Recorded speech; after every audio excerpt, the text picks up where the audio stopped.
My name's Dwayne Walker, and this is my wife, Sheri Walker.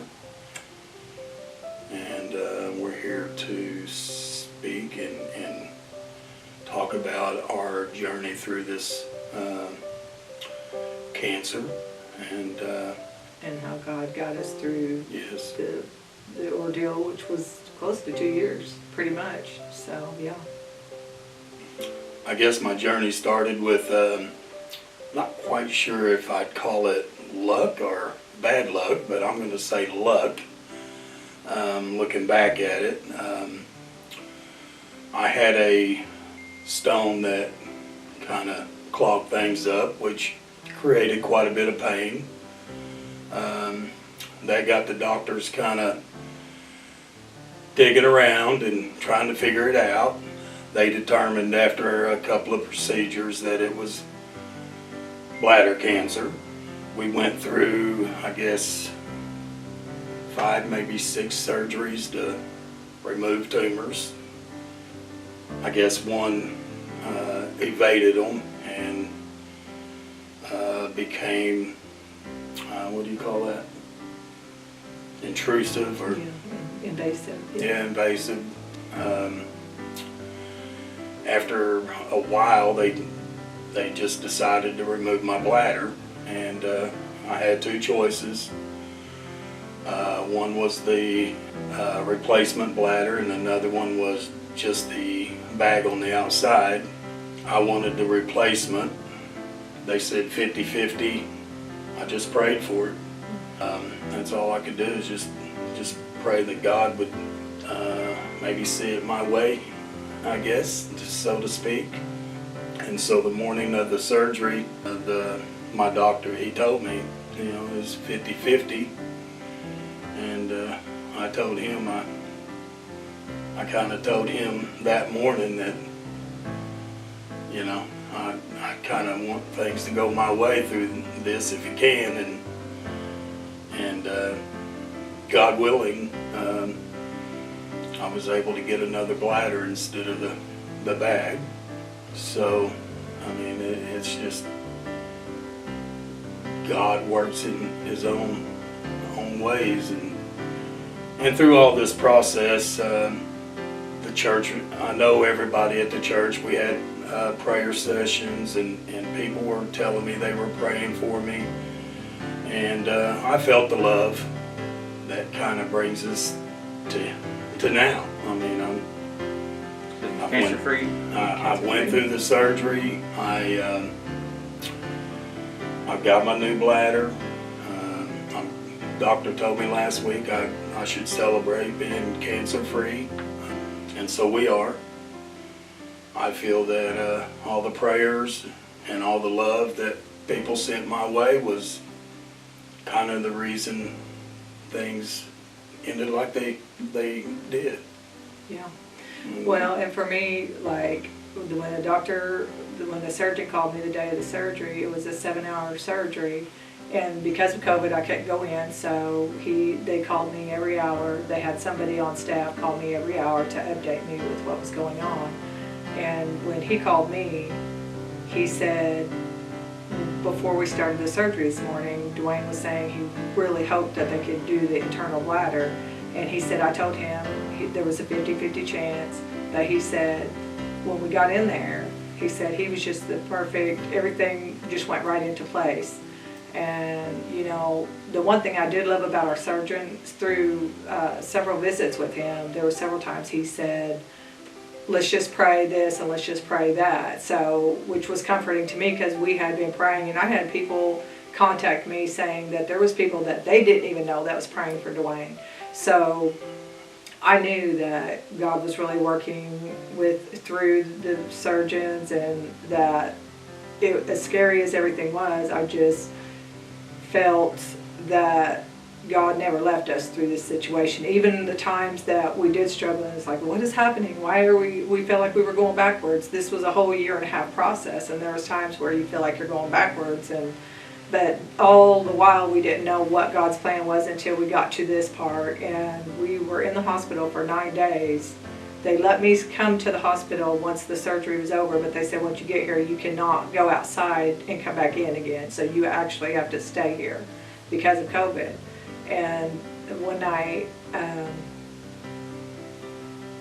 when we were in the hospital, I had been praying and just thanking God that He got to this part, and I just felt total at peace, and that God really worked a miracle. And I had seen miracles before, but it was just amazing to see how we don't see what God is going to do for us because we look at today and we only see today and what our circumstances are now, and it truly is a miracle what He can do when people gather together and pray and believe on His word. And He hasn't changed just because we're living in the world we are today and we only see things a certain way. He's still the same that He's always been, and we're just so thankful that God got us to this point where we can celebrate Dwayne being cancer free. And we don't know the reasons why people go through what they go through, or sometimes the outcome is different than what they're praying for. But God knows why, and we just praise Him, and we're just so thankful that He got us to the healing end of this. And one thing that the surgeon did say when we talked to him is like, we don't know what tomorrow holds, but for today we can celebrate. And I agreed with him, and I said, I 100% agree with that.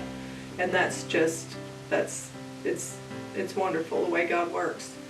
And then we're just so thankful. So this is obviously something that you would call a life-changing experience. What are some ways that you see, moving forward? Like how does this change your life? That I think for me, moving forward, it's more about, I feel like it has kind of changed me a little, and I don't mean like changed me on the way I see things, but it has humbled me a little to where I'm like a little more understanding of, instead of just saying I'm praying for someone, to really understand what those people are going through and not take it lightly. And also for me, just to rejoice in each day that God gives us. It really makes you just thankful, because we're not promised to live to 100 years old. I mean, we're not promised that every day is going to be easy, but just be thankful in the days that we still have each other and our family, and that, every day is a true blessing. And I've really learned that through this. Yes, I agree. He's blessed me by giving me this second chance. The stone that caused all the problems was actually the stone that actually got me to where I am right now. So had it not broken loose and started this whole mess, you wouldn't know. Exactly. I may have been, may not even be talking to you right now. Yeah. So you think back at it and you don't know until you live through it, and you think of all the things that happened.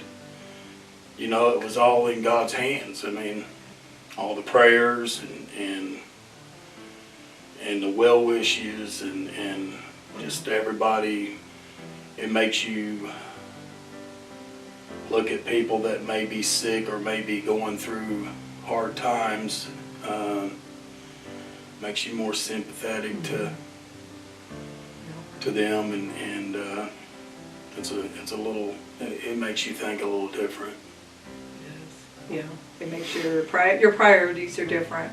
I think your priorities are different, because, like I said, that's a big thing for me now. Isn't just when someone says, "Oh, we need prayer for this," and trying to be a little more understanding, and really realize that people sincerely pray for us, people we didn't even know. I can't tell you the people that came to us that we barely knew, and they said that there was people they didn't know that were even praying, and they still call and tell us that they're continuing to pray. So it just made me really change the way I, instead of half-heartedly, I'll just pray for that person and just pray for them for a minute, but be a little more understanding as far as put my heart into other people and be understanding of what people are going through, and trusting in God to get them through like He did us.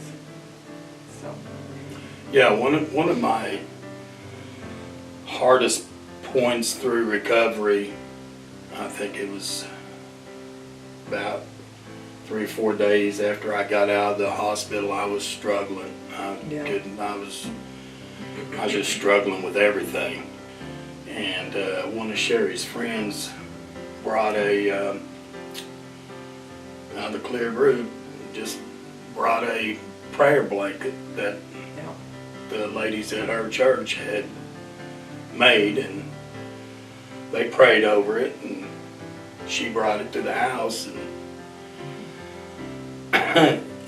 Sheri brought it in, and she set it, there on the couch, and I was struggling, and I was going through a real hard time, and she just got frustrated, and she kind of threw that prayer blanket on top of me. I did. I was like, you need this. I said, you need this.